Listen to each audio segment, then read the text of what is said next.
Today on an all-new Dr. Phil. The mysterious disappearance of Jennifer Dulos. Whatever happened right there. The estranged husband. Do you think he's telling the truth, or is he showing deceptive behavior? The crime scene. Blood, blood, blood. There's not blood everywhere. And the one thing everyone agrees on.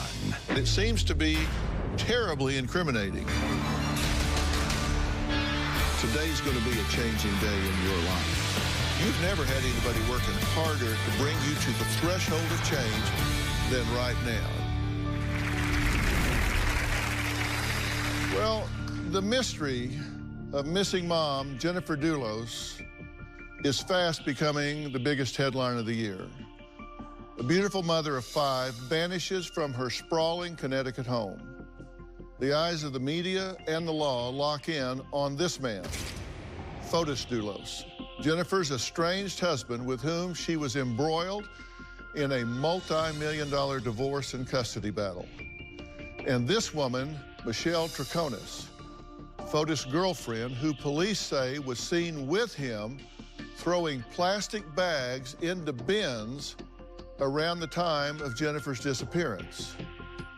Now, police reports of blood-stained car seats, attempts to clean a vehicle, and a false alibi only served to keep these two in the spotlight. But with no current murder charges, will the mystery of Jennifer Dulos' disappearance ever be solved? Take a look. A New Canaan mom disappeared, and she hasn't been seen since. Police located her 2017 black Suburban near Waveney Park, but she was not inside the vehicle. Detectives are searching the swampy area behind the park. Court documents show the mother of 5 was involved in a bitter custody battle. The divorce proceedings revealed that Dulos was afraid of her husband. She stated that she believed filing for divorce will enrage him and said her husband will retaliate by trying to harm her. May 24th, Jennifer Dulos drops her kids off at school in New Canaan. She misses multiple doctor's appointments in New York City. Friends can't reach her. Police go to her home in New Canaan. She's not there. The search for Jennifer has gone from New Canaan to Hartford. Police were seen searching several streets and sewer drains, also searching through garbage dumpsters, looking for any trace of evidence. We have breaking news for you. Jennifer's estranged husband, Fotis Dulos, and his girlfriend, Michelle Troconis. They're charged with tampering with evidence and hindering prosecution. This exclusive drone video shows Fotis Dulos talking with police in his backyard. He had just posted bail. Prosecutors and defense went back and forth of the amount of bail, which remained at $500,000. Explosive new details in the case of a missing Connecticut mother. And now her estranged husband has been arrested for a second time. There was a 43-page document that was released last night, a warrant of arrest. There is nothing in the 43 pages that say they have found Jennifer, her body, and he has not been charged with murder. The big question in all of this, where is Jennifer Dulos? Well, police have been working around the clock to answer that question, gathering a long list of compelling evidence. It's all in these arrest warrants, and the press have had a field day with it. Take a look. This really has been a fast-moving investigation. After Jennifer Dulos went missing, police go to her home in New Canaan.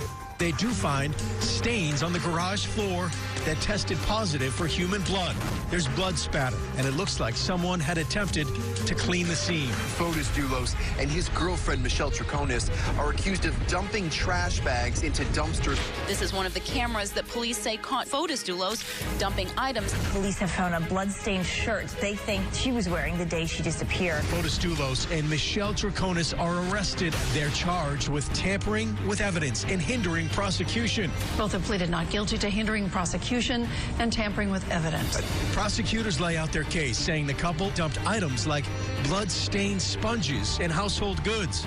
They also found old license plates belonging to Dulos that had been altered. Investigators accused Dulos of driving his employee's truck from Farmington to New Canaan that morning.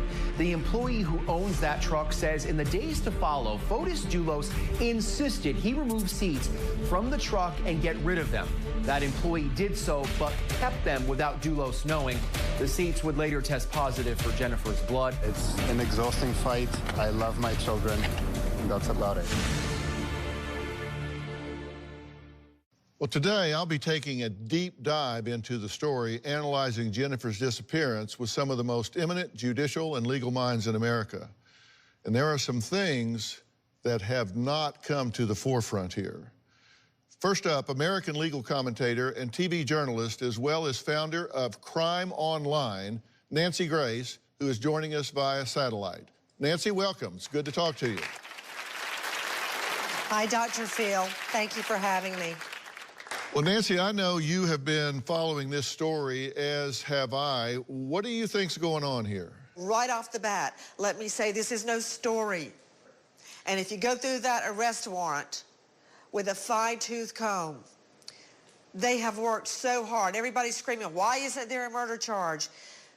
Law enforcement has surveillance video, Dr. Phil, from school buses. You know when you go by a school bus or they put out their stop sign or they open a door? Rest stops, traffic stops, home security surveillance, all types of surveillance. They have been working very hard piecing this together. But I can tell you this much, and I hate to say it, it's a bitter pill for me. Jennifer Dulos is dead, and there's no doubt in my mind. You can't have that much blood in that many locations and the person not be dead. Well, let's talk about that, because in both the first and second arrest warrants, we looked through both arrest warrants for Fotis Dulos and found at least 10 different references to blood in the documents, including a blood-like substance belonging to Jennifer Dulos that was allegedly found in the truck Fotis Dulos was driving around the time Jennifer disappeared. I mean, what is a possible alternative explanation for that? It seems to be terribly incriminating. Well, there's literally blood everywhere, Dr. Phil. Neighbor surveillance video shows her coming in around 8:05 to her garage. Whatever happened, happened right there. And she's trying to get out of her car because there's no other reason blood would be on the interior of her door and her cell phone still in the car. On the exterior door of her car, in the garage, on the other car parked there. And then, as you accurately pointed out, and I think this is the most damning blood of all. In Fotis Dulos, the estranged husband, employees, Toyota Tacoma. He took the Toyota Tacoma, the employee did not know he had it. Then, when the employee gets the car, he keeps telling him to swap out the back seats. We find out he, Fotis Dulos, had the car pay $250 cash, no credit card receipt, to get an employee's Tacoma detailed, cleaned out, then made the guy swap out the back seat. And when pressed, he told the employee, well, you know, I hugged Jennifer on Mother's Day, and I'm afraid her hair might be on the back seat. Oh, no, Dr. Phil. It was her blood. Well, Dulos' girlfriend, Michelle Troconis, was reportedly traveling with Dulos and was accused of tampering with evidence as well. Well, I'll tell you this. Chew on this, Dr. Phil. In that arrest warrant, which I know you've gone over it with a fine-tooth comb, did you see reference to an alibi script? That's what they're calling it. Their words, not mine. Right. Found in Fotis Dulos' mansion, which, P.S., has just, is now being foreclosed upon by Jennifer's mother. Fotis Dulos and his girlfriend, his lover, Michelle Troconis, come up with a detailed recitation, and they write it down, what they did around the time that Jennifer goes missing. And she, the girlfriend, the lover, Michelle Troconis, has now admitted, according to this warrant, that those were lies. It was an alibi script. When we come back, you're going to meet someone who says that Michelle Troconis' Fotis' girlfriend is the linchpin to finding missing mom of 5, Jennifer Dulos. Nancy's going to stay with us, and we'll be right back.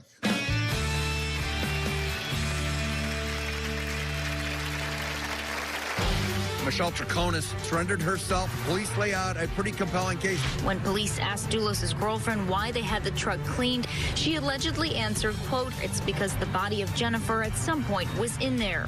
I really believe that Michelle Troconis is the linchpin that can bring all of this evidence together.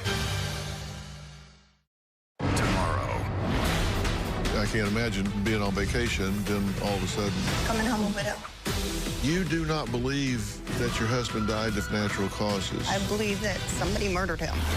All I could think of was that my husband was going to have to identify me, and he wouldn't be able to because there wouldn't be much left. A daytime exclusive. The police have come out to say that I didn't really have any injuries, that I was fine. That's tomorrow. Then on Monday, new clues in Princess Diana's death.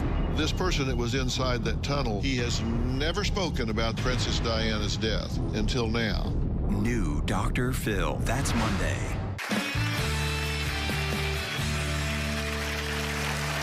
Well, there is a growing media storm over the disappearance of wealthy mother of 5, Jennifer Dulos. Now, many consider her estranged husband, luxury property developer Fotis Dulos, a prime suspect. But he's sharing the spotlight with another woman, his girlfriend. Take a look. Michelle Troconis came into the police department, surrendered herself. Police lay out a pretty compelling case. They say in the first 2 interviews, she lied point blank about where she was and alibis and scripted alibis, all kinds of things. According to the warrant, a blood-like substance was found in the truck. When police asked Dulos' girlfriend why they had the truck cleaned after using it, she allegedly answered, quote, "You showed me the picture of the blood in the door. It's because the body of Jennifer at some point was in there." I really believe that Michelle Troconis is the linchpin that can bring all of this evidence together. Well, also joining me now to talk about the importance of Michelle Troconis in this case is crime profiler and forensics expert, Dr. Casey Jordan. So thank you so much for being here. Thank you to be here. Now, Nancy, of course, is still with us as well. Now, we clearly have seen throughout the police reports that Michelle Troconis was in and around this. What do you think her role in this was, based on what she has said and what the police surveillance footage, all of this? What do you think her role has been? Well, keep in mind that she's been described by Fotis' attorney as the lying lover. So we've always known that this is his girlfriend. This is the woman he lives with. The big question is, how much did she know?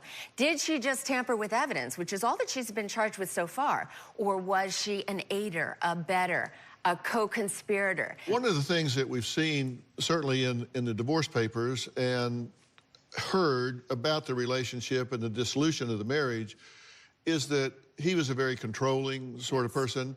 And if you extend that on to his relationship with her, has the court of public opinion already come in and convicted her of being involved in this from the get-go? You know, you raised an interesting question. If he was that controlling with Jennifer, is he that controlling with Michelle? But the problem is, Michelle has been lying from the outset, and she has not been playing the role of the girlfriend who is psychologically or emotionally abused. She lied for him from the outset. Those alibi scripts, she helped him write them out. She lied to police and said she was in the shower with him. She only, when she is confronted with the truth, does she retract and backpedal and say, okay, maybe I was mistaken.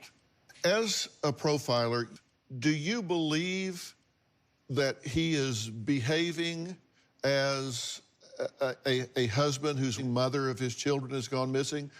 Is this clicking the way it should with you? Do you think he's telling the truth, or is he showing deceptive behavior? Well, he's extremely smooth, extremely practiced, and we see that with a lot of narcissistic behavior. He recently did a very public nationwide interview, and in it, he doesn't say much, but if you watch when he answers those questions, and you know just the very basics about eye movement from people who are lying, that right-handed people, if they are being deceptive, will very often look to the right if they're making things up, and look to the left if they're recalling facts. When you watch his eye movement, I detected deception. Nancy, what was your gut level when you're watching him speak in press conference or interview? Very much like Dr. Casey just told us.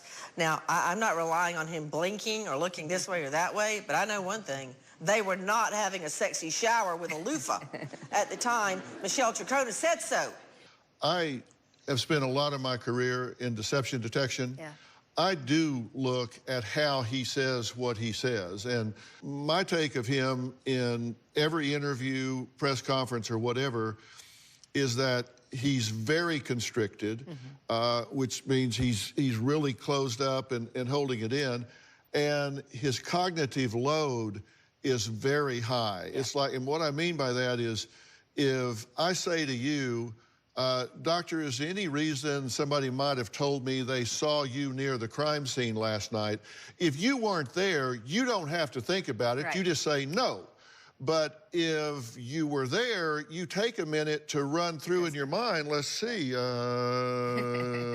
no. And you have to form a lot of cognitive operations before you can answer. And they asked him what he thought people would think of him.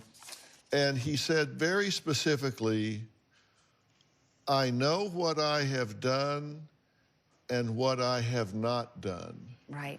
Now, that's an odd way to answer that question. If you look at his interview with Sarah Wallace on NBC4, Sarah Wallace says, do you think you've been treated fairly by the criminal justice system? He responds, I do. She says, like people say, yes, 90% of the time it is the spouse. What's your? He says, well, it is 90%. It's not 100%. And I'm in the 5 or 10% category. And then the reporter says, so yeah, because you know, people automatically say the spouse did it. He responds, I know, but I know what I've done, and I know what I haven't done. So I have to stand and fight and hope that the truth is going to come out. So I look at how he's answering some of these things, and if you look at these things in clusters, it's really big red flags for me. Huge. All right, coming up, as we've seen, Fotis Dulos' arrest warrant contains a large amount of alleged red flag behavior. But what can we learn from his behavior with the media since his arrest? Well, I'm going to be joined by celebrity defense attorney and private investigator that are going to really weigh in on this and tell us what they think as well. This is something that I hope is going to bring some sharper focus to this than has been brought to it so far. We'll be right back. I believe in Fotis' head, he thought this was the perfect crime. What he's going to find out very quickly is he's not as smart as he thinks. Jennifer very well may still be alive. I think that there's every chance Fotis Dulos is going to walk away from this a free man.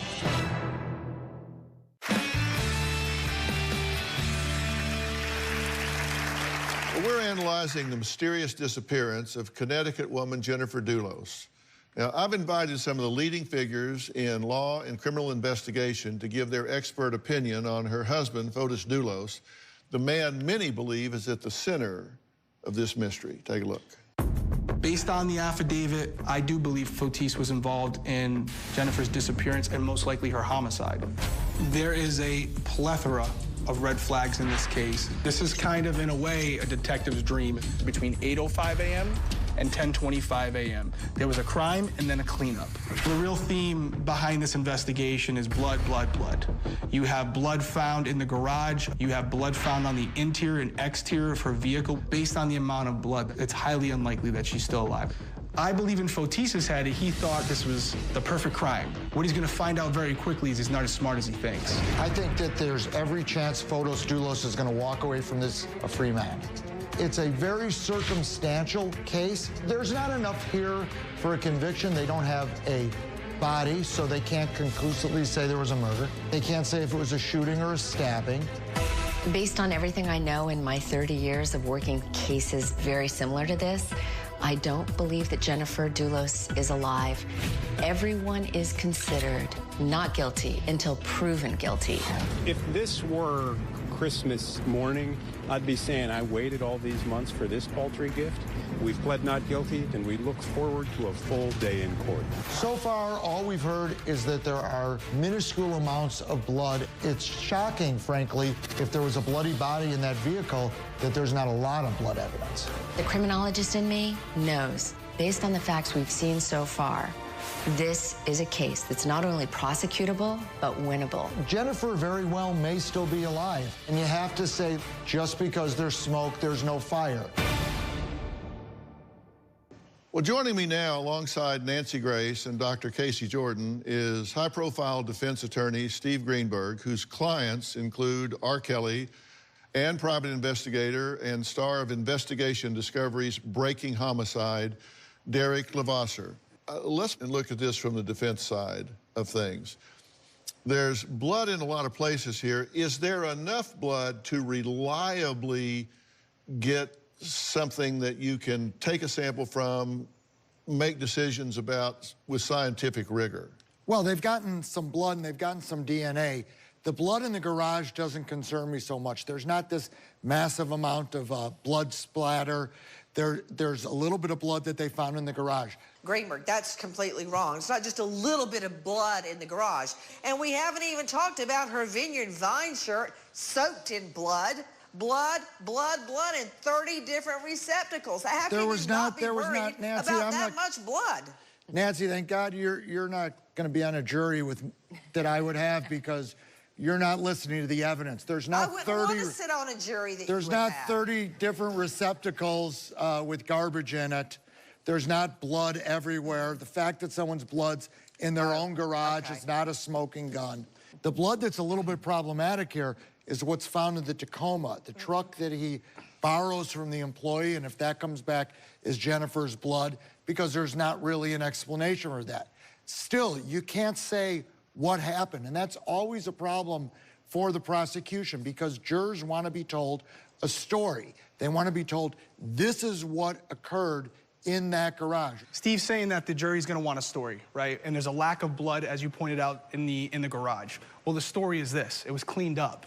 They did luminol testing. They probably found cleaning agents. They saw that there was some type of items used to clean up that area, and yet they didn't find them. What the prosecution will then show, that Fotis Dulos and Michelle Troconis were up in Hartford.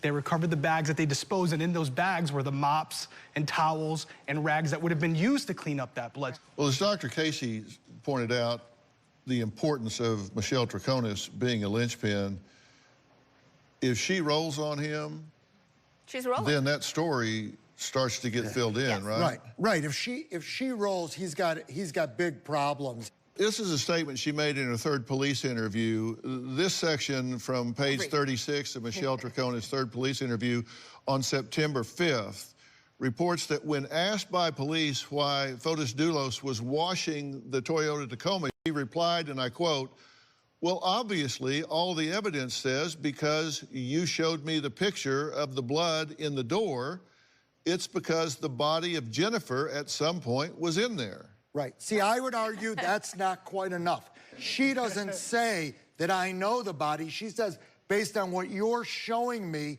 I would conclude that the body was in there. So they have to go, but they have to go one step further with her before she can be a witness, because all she's doing now is giving an opinion on the quality of the evidence. She used the word body. We haven't seen that before. Trust me, Dr. Phil, she is going to turn. Yeah. And this is an affidavit based on the tampering with evidence. If they eventually charge him with murder, I have a feeling Michelle's going to have a lot more to say. All the experts I've invited here today agree on one thing, that is the vehicle right here plays a crucial part in the case of missing Jennifer Dulos.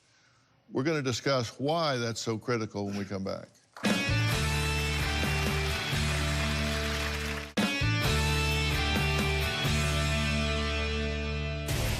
Investigators now revealing what they believe happened back on May 24th. Jennifer Dulos was last seen bringing her children to school. They accuse Fotis Dulos of driving his employee's red truck from Farmington to New Canaan that morning. The employee says in the days to follow, Fotis Dulos insisted he remove seats from the truck and get rid of them.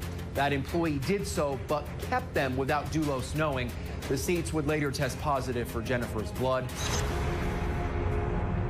Every criminal investigator looks for the smoking gun in an investigation, that one piece of evidence that can lead to a major breakthrough. Now, could this truck be the key to solving this mystery of missing mother of five, Jennifer Dulos?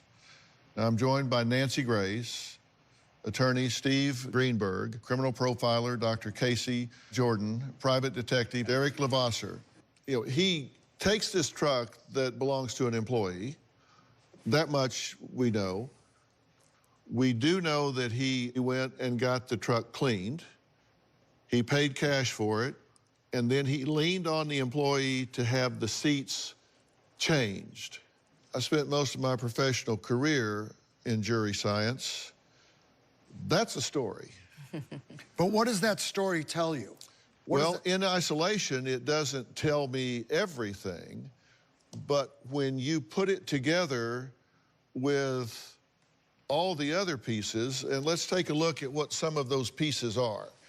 This is 7:30 a.m., and this is the truck heading in the direction of her house. Now, it's 8:05, and she arrives home. This is after dropping the children off. Correct. And you're talking about story. So, okay, now we see and this is grainy here, but we see the victim's vehicle here, and this is leaving the scene. So you're going to the scene, she's arriving, then departing the scene. Okay? Now, this all happens on May 24th. This is the day that she goes missing. You're wanting a story. Detectives went to Russell Speeder's car wash and obtained surveillance footage showing Dulos entering the parking lot at 9:05 a.m., driving this Toyota Tacoma, and he pulls up to a surveillance camera located on the north entrance to the automated car wash and parks the truck with the Toyota's front license plate visible on the camera, so we know that's the truck. They still found Jennifer's DNA in it. Yeah, they still found blood. Right. In the car. Right, because a car seat is not like a piece of glass. You're never going to clean everything off of a car seat. Well, you have to remember that the car seats were removed, and that's the ones where they took the fabric swatch. They got a Joyce warrant, which allows them to forensically analyze it, and that's when they found Jennifer's DNA. Right. Now, when you look at the arrest warrant for Dulos, we have surveillance cameras capture footage of a Caucasian male bearing a physical resemblance to Fotis Dulos driving a large black pickup truck, a Ford 150 Raptor owned by Fotis Dulos, stopping at multiple locations to dump garbage bags in several trash cans. The male was seen in the company of a female Caucasian resembling Michelle Troconis. Surveillance footage shows a man and a woman matching the descriptions of Fotis Dulos and Michelle Troconis driving a black Raptor. Okay, so you're putting them together at that point. Okay, now they're starting to search, and they're digging into the storm drains. And what they find here are license plates registered to Dulos, Fotis Dulos, but they've been altered. They're his, but they've been altered. Dr. Phil, one more thing about those photos you're showing. When you refer to the grainy surveillance video, it is grainy, but let me remind everybody that when she finally came clean, Michelle Troconis says that is her going to all those trash cans with Fotis Dulos. We'll be right back.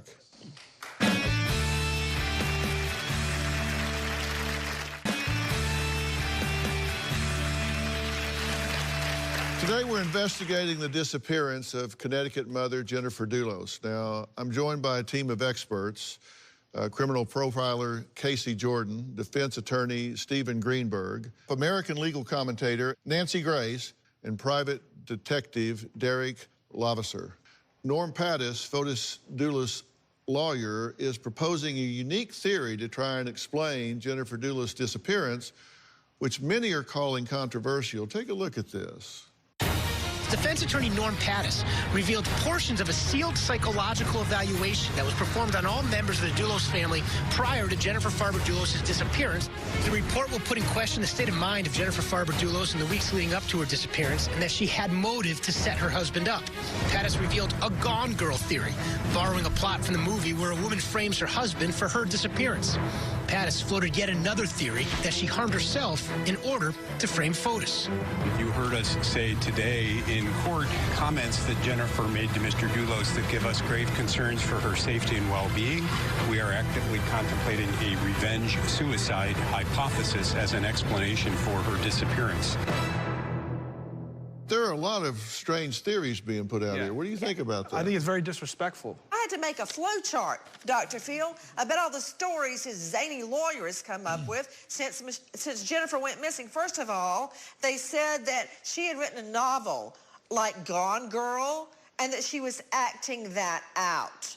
Then they said that she was living under an assumed name in New York and that she had done that before. And most latest, they are saying that, this is his defense lawyer, that they now believe that Jennifer was pregnant or had a terminal illness, and that's why she disappeared. Do you think he's making a problem for himself when he finally, it was like the little boy that cried wolf. I mean, it's this, it's that, it's this, it's that, and then you finally come up with a theory. What is this, number 17? Are we supposed to believe that? Is that a problem? Well, all I'm ever concerned about in a case is what the people in the courtroom are going to think, the 12 jurors that I have to make my pitch to. He's not going to gain anything by putting out all these theories in public opinion, by having his client go on TV. I would never do anything like that in a case like this, because the haters are going to hate, the lovers are going to love. All you care about is the 12 people in the courtroom. Let's take a look at what he said when he came out the last time. Look at this. Mr. Dulos, in this particular instance here with this particular charge, what do you have to say for yourself? It's an exhausting fight. I love my children. That's about it. Where's your wife? Where's Jennifer? I wish you'd ask yourself why you have the nerve and the audacity to ask him that question. Where's the murder charge? And where's your objectivity? Shame on you. It's coming. Dr. Phil, a good prosecutor is going to take that interview, and they're going to be able to use it, and they're going to use that smirk on his face when he looks at his lawyer for gratification after giving that answer, and they're going to be able to twist it, just like all the other interviews he gave. And that's why he should not be saying a word on TV, a word to the press. And he who does not take much twisting. He who does not talk walks. That's the old saying in the business. When you make a 911 call, that's an emergency line, and you expect to hear emergency energy, right? Listen to this. 911, what's the location of your emergency? I'm worried about my wife and kids because they left to go to New York, and I haven't been able to get in touch with them. Who's the car registered to? It's registered to my wife's name, Jennifer Dulos. And who else is with them? That's it. How many kids? 2? 5. 5 kids? Okay, and how long ago did they leave Connecticut? I want to say 4:30, 4. Yeah, p.m.? p.m., yes. Okay. What's your name? It's Fotis, F-O-T-I-S. Okay. Last name is Dulos, D-U-L-O-S. Okay, I'll send an officer over to speak with you. You get my point. This goes on, but that just seems like, give me a number 5 with fries. And he's probably reading the alibi it's script. Incongruent. Yeah. And just one day after his arrest, here's what he was doing. He's just out jogging. No. He's just out jogging. With some new hardware. With some new hardware, though. Yeah. An ankle bracelet. Yeah, he's got his ankle bracelet on, but he's out jogging. It's the same kind of thing. It's incongruent. Right, so if you're trying to sway public opinion, which really shouldn't matter, but if you're trying to sway public opinion, then you got to control the client, and you have to have them do things that the public would expect. All right, coming up, has the court of public opinion already made up their mind about Fotis Dulos? Each of my expert guests here today have something they'd like to say about that when we come back.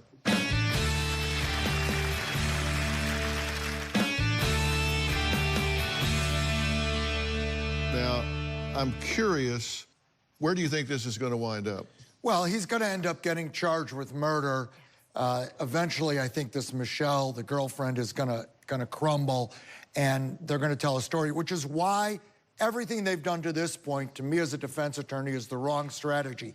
Because if he does get charged with murder at some point, he could have controlled the narrative, especially if they can't find the body, and had what we call mitigated murder. You got in a terrible fight. You went over there to talk to her. You got in a terrible fight, and you know, you just lost it, which isn't going to land you in jail for the rest of your life. What do you think?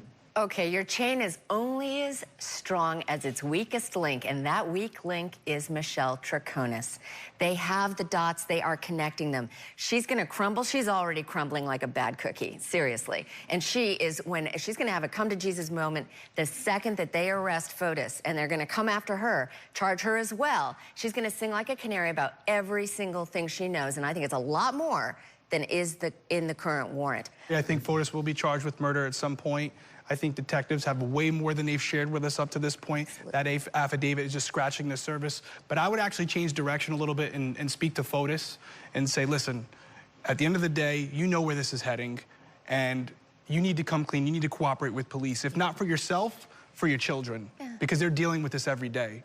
And you need to become a man and do what's right and tell the truth and give them that closure. He won't do it. Nancy, how do you think this is going to turn out? Fotis Dulos, you know, Dr. Phil, when you don't know a horse, look at his track record. He cheated on his wife at the expense of their marriage and their children. He's away from his children. Why? Because he satisfied his own desires, what was most convenient to him. He is not going to change his track record now, tell the truth, try to put his family back together again. She is dead. And even now, he is going along, smirking, dragging her name through the mud. I'd like to find out more about Michelle Troconis. Nancy's going to convict him of being a bad guy. Well, as for me, I think he'll cut a deal.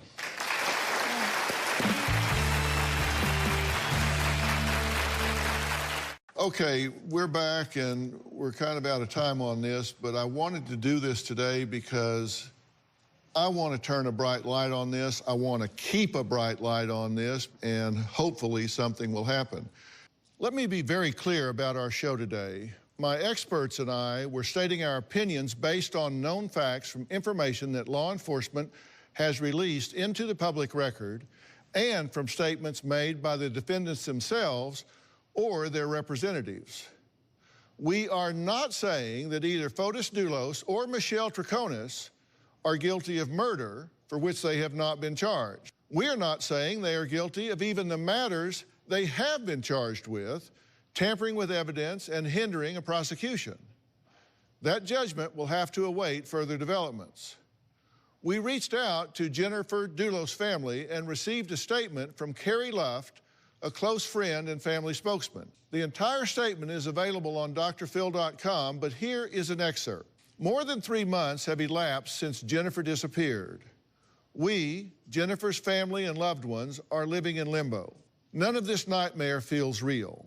In order to maintain structure for the children, we need to go about daily life. School, work, sports, family dinners, football games, movies, all without Jennifer. We miss her laugh, her gentle demeanor, her smart humor, her caring guidance, her warm hugs, her half-sipped sodas, her graceful strength, and so much more. The passage of time only intensifies the impact of this tragedy on Jennifer's children, who have not seen their mother, the constant presence in their lives, in more than 100 days. The New Canaan and Connecticut State Police Forces continue to work around the clock to find Jennifer and to solve the mystery of her disappearance. We are deeply grateful for their determination. I want to thank all of my guests today. A special thanks to Nancy, Dr. Casey Jordan, Steve, thank you, and Breaking Homicides, Derek Levasseur. Thank you so much for being here. You can catch up on Investigation Discovery's Breaking Homicide on ID Go, the Investigation Discovery streaming app. It is really interesting and very current. Don't forget to check me out on my social media outlets, including Facebook, Twitter, and Instagram. I saw something on my Facebook today that I'd like to share with you. Marcy Pagel had this to say: "Love Dr. Phil's show. You always know exactly what to say and do in any situation." Marcy, I only wish that were true. I couldn't do it without my amazing team, and I want to give a special thanks to everybody that was here today for their fascinating insights. We'll see you next time. Derek?